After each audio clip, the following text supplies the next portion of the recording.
There's no doubting the beef cattle industry looms large in Texas, but it's not necessarily bringing in big money right now. The cattle industry right now is, we're seeing some lower markets.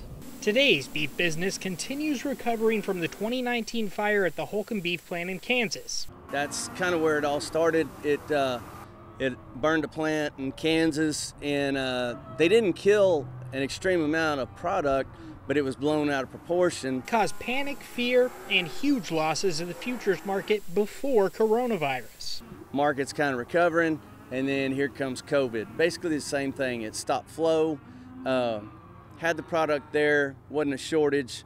Then it became an issue of shutdowns of restaurants. It's a perfect storm of volatility. In April, the American Farm Bureau assigned a group to investigate both events. The report includes a quite in-depth analysis of what happened in the cattle markets. The working group came to 4 areas the industry outlined should be addressed, such as mandatory minimum negotiated trade. An idea that would require a certain amount of cattle that are to be slaughtered be purchased through a cash negotiation. In Texas, less than 10% of cattle transactions are through negotiated trade. The working group discussed a triggered style mandatory minimum that would vary and fluctuate. It would be based on region by region. Even with a number of ideas and even policy prescriptions percolating in Congress aimed at addressing recent change in the industry, the looming 2020 election cast a shadow over their future.